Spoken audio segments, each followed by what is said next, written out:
जनता politics में आपका स्वागत है।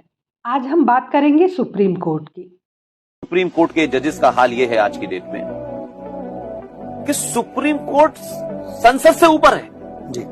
यानी सुप्रीम कोर्ट का चीफ जस्टिस अगर यह कहीं कहता है कि भाई भारत की संसद में विपक्ष को पूरा समय नहीं मिल रहा है, इट्स ए पॉलिटिकल स्टेटमेंट जी। तो चीफ जस्टिस का एजेंडा क्या है? 5 करोड़ केसेस सुप्रीम कोर्ट के अंदर पेंडिंग पड़े हैं, तो ना तो चीफ जस्टिस को और वो ज्ञान देने वाले जजों को उनकी चिंता नहीं है। लाखों लोग सुप्रीम कोर्ट, हाई कोर्ट के चक्कर काटते काटते मर जाते हैं, बल्कि फैसले होने के बाद उनको इंप्लीमेंट नहीं किया जाता है। और सुप्रीम कोर्ट में जज बनाने की प्रक्रिया भी ऐसी है कि मैं जाऊंगा तो मैं चचा भतीजे नाना दादा के किसी को बैठा जाऊंगा, इस पे बात नहीं होती। लेकिन सुप्रीम कोर्ट संसद को क्या करना चाहिए, किसी आदमी को क्या करना चाहिए, पत्रकारों को अपनी हद में रहना चाहिए, ये सबको समझाते हैं। इन्हें कौन समझाएगा? भारत में सुप्रीम कोर्ट के रवैये को देखकर लग रहा है कि अब 2029 में मोदी जी को प्रधानमंत्री पद की जगह सुप्रीम कोर्ट में मुख्य न्यायाधीश की कुर्सी के लिए परिश्रम करना चाहिए। सुप्रीम कोर्ट ने अब तक कितनी बार सरकार के कामों में हस्तक्षेप किया और मनमाना निर्णय दिया, इसकी फहरिस्त बहुत लंबी है, जिस पर चर्चा करने में 3-4 एपिसोड लगेंगे।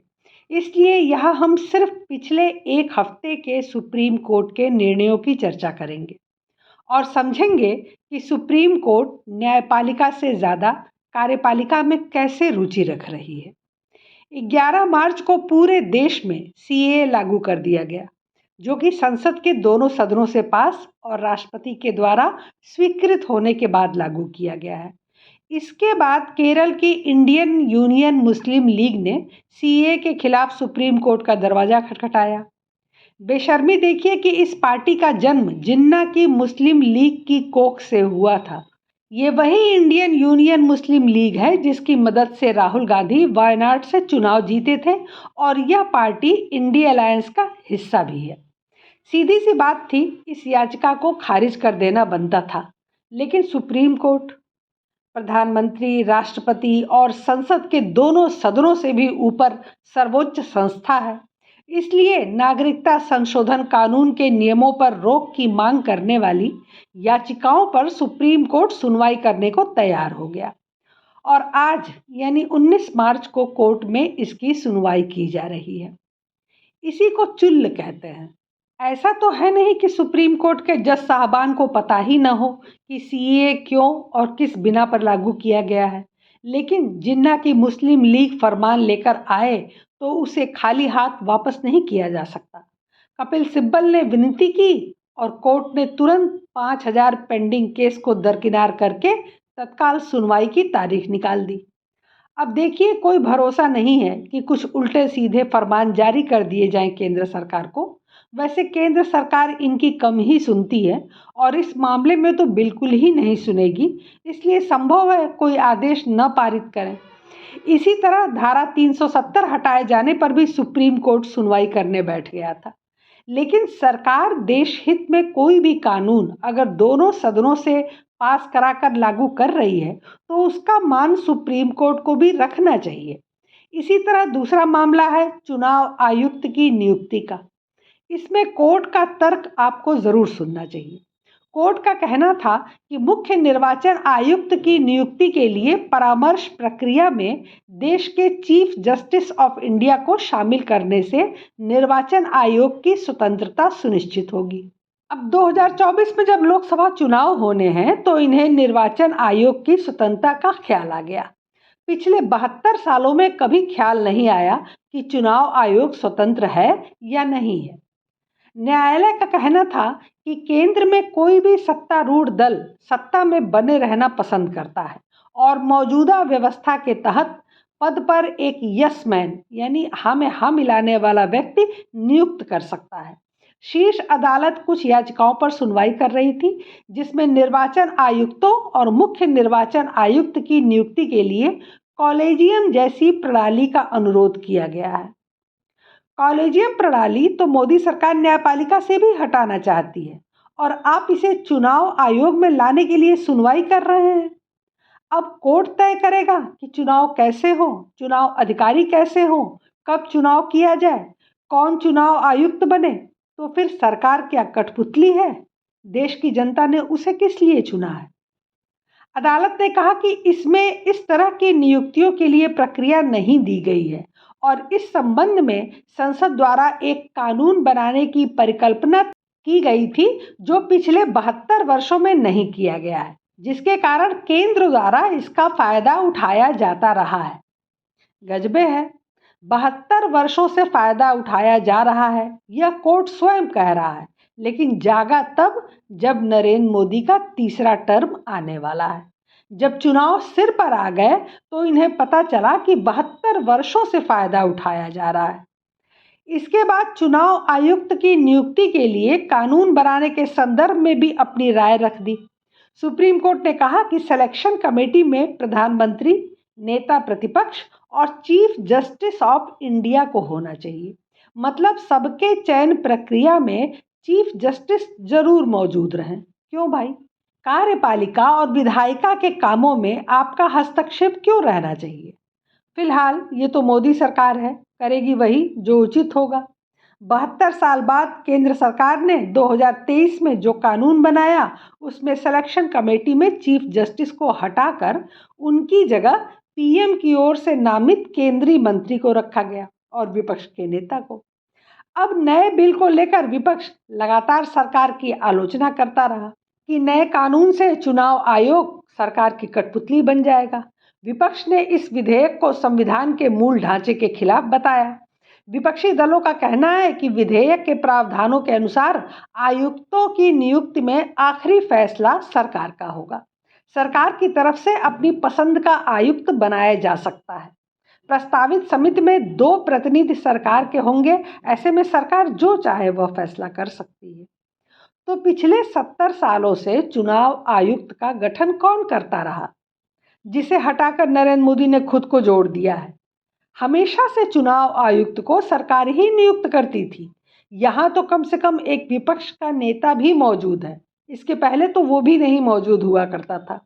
इंदिरा, राजीव और मनमोहन सिंह के समय में तो केवल सरकार ही निर्णय लेती थी। तो आज इतनी पारदर्शिता की खुजली क्यों मच रही है? फिलहाल इन लोगों ने सुप्रीम कोर्ट का रुख किया और सुप्रीम कोर्ट तुरंत याचिका पर सुनवाई के लिए तैयार हो गई। साथ ही सरकार को 21 मार्च तक यह जवाब देने के लिए कहा गया कि इस कानून से चीफ जस्टिस को क्यों बाहर रखा गया।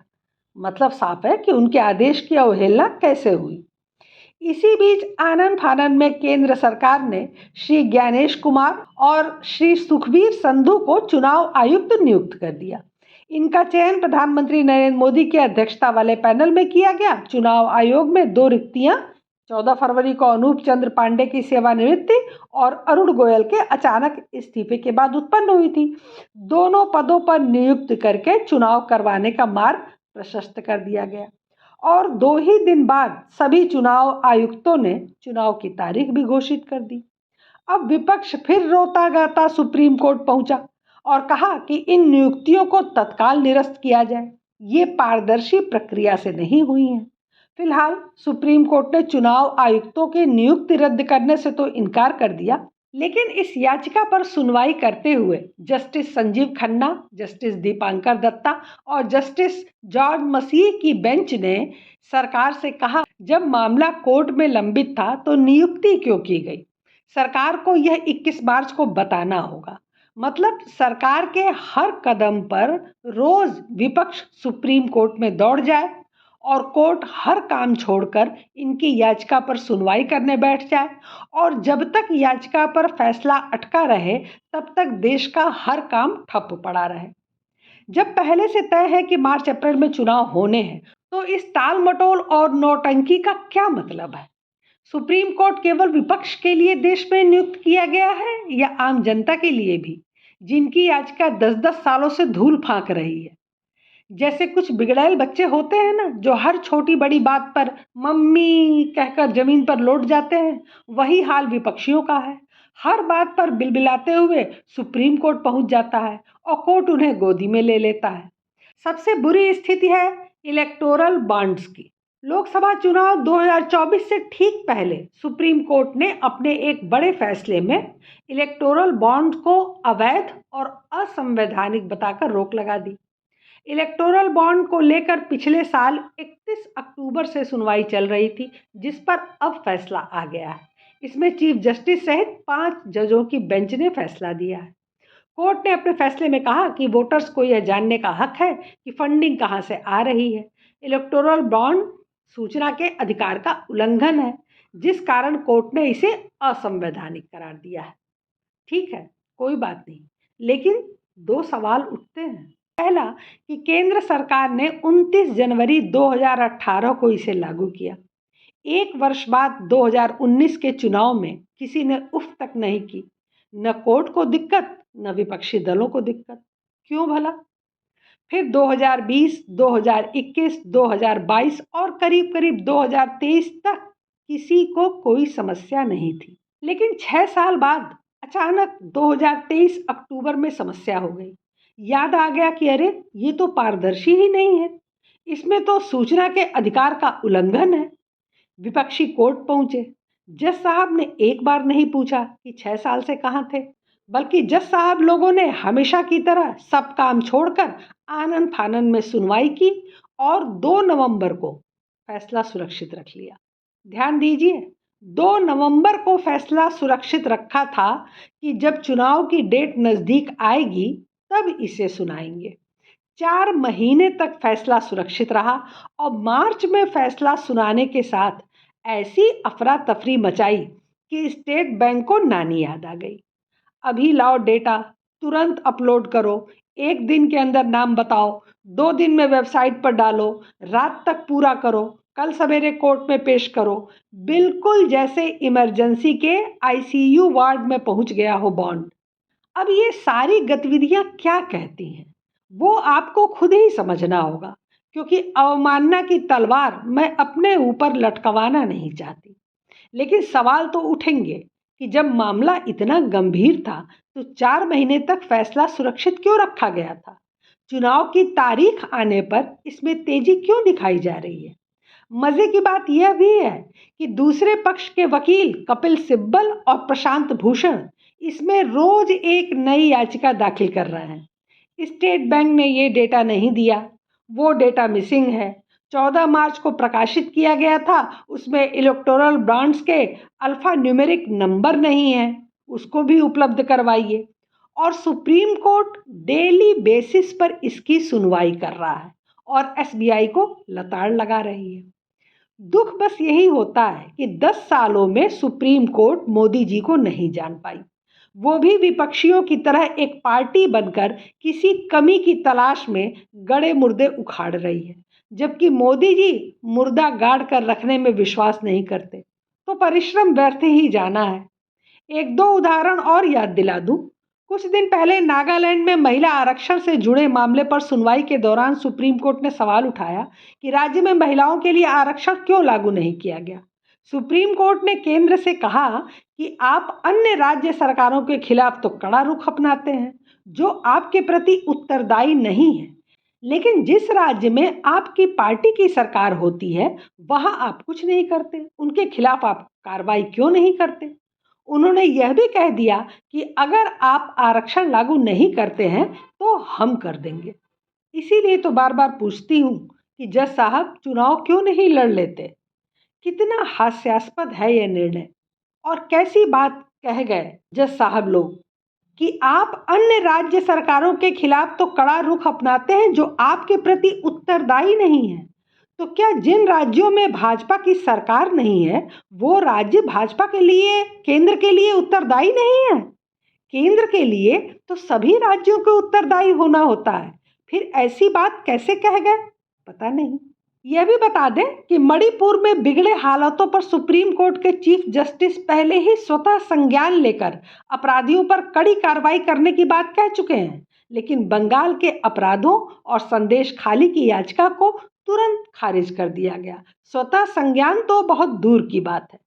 तो ये रिश्ता क्या कहलाता है? राहुल गांधी को 4 अगस्त को सुप्रीम कोर्ट से बड़ी राहत मिली थी। मोदी सरनेम केस में राहुल गांधी की सजा पर सुप्रीम कोर्ट ने रोक लगा दी थी। कोर्ट ने कहा कि अधिकतम सजा देने के क्या ग्राउंड दिए हैं, कम सजा भी तो दी जा सकती थी, उससे संसदीय क्षेत्र की जनता का अधिकार भी बरकरार रहता। मतलब संसदीय क्षेत्र की जनता का अधिकार बरकरार रखना ठीक है, बाकी पूरे देश के मोदी सरनेम की अगर कोई बेइज्जती करता है तो उनका कोई अधिकार नहीं होना चाहिए। सुप्रीम कोर्ट ने 3 दिन पहले असम के मुस्लिम कवि रकीबुद्दीन अहमद को अंतरिम अग्रिम जमानत दे दी, जिस पर हिंदू नाम से फेसबुक आईडी बनाकर हिंदू देवी देवताओं, भगवान राम और सीता के बारे में अश्लील कविता पोस्ट करने का आरोप है। और तो और सुप्रीम कोर्ट ने एक पक्षीय सुनवाई में इस मामले में असम सरकार से जवाब भी मांगा है कि आपने उसका पक्ष क्यों नहीं सुना, इसका जवाब दें। तो क्यों सुप्रीम कोर्ट वर्ग विशेष को राहत देने के लिए हर समय उपलब्ध रहता है? प्रश्न तो उठेगा ही। सरकार द्वारा बनाए जाने वाले हर कानून के वैधता की छानबीन सुप्रीम कोर्ट कैसे कर सकता है? नवंबर में चीफ जस्टिस रिटायर हो रहे हैं, अच्छा होता कि उसके बाद वो कोई पार्टी ज्वाइन कर लेते। वैसे इन सब उठापटक से हासिल तो कुछ नहीं होना है, न विपक्षी पार्टियों को न सुप्रीम कोर्ट को। आपको तो याद ही होगा राफेल हिंडनबर्ग और अब इलेक्टोरल बॉन्ड। राफेल घोटाला खूब उछाला गया था, फिर हिंडनबर्ग की रिपोर्ट वाया अडानी में भी मोदी को घेरने का षड्यंत्र रचा गया था। अब सुप्रीम कोर्ट और टूल किटियों द्वारा इलेक्टोरल बॉन्ड को लेकर एक नया शगुफा छेड़ा गया है। लेकिन होगा वही जो पहले भी हमेशा होता आया है, वो मोदी जी हैं, ऐसे वैसे काम के लिए वहाँ नहीं बैठे हैं, और जब तक वो हैं तब तक उनकी पार्टी में भी कोई ऐसा वैसा काम कर नहीं सकता। जरा सा उग्र होकर बयान दे देने पर तो वो 3-3 नेताओं के टिकट काट देते हैं, फिर कोई घोटाला घपला करे और पार्टी में रहे, यह तो असंभव है। लेकिन सुप्रीम कोर्ट के लिए ज़रूर चिंता होती है। अब आप इसी से अंदाज़ा लगा लीजिए कि एक हफ्ते में जब इतनी घटनाएं सरकार से संबंधित कोर्ट ले रहा है, तो बाकी पेंडिंग 5,000 केसेस वो कब देखते होंगे? विचार करिए। फिलहाल आज के लिए बस इतना ही। हमारे चैनल को सब्सक्राइब करें, लाइक करें और शेयर करें। अपने विचार हमें कमेंट बॉक्स में ज़रूर बताएं। धन्यवाद, नमस्कार।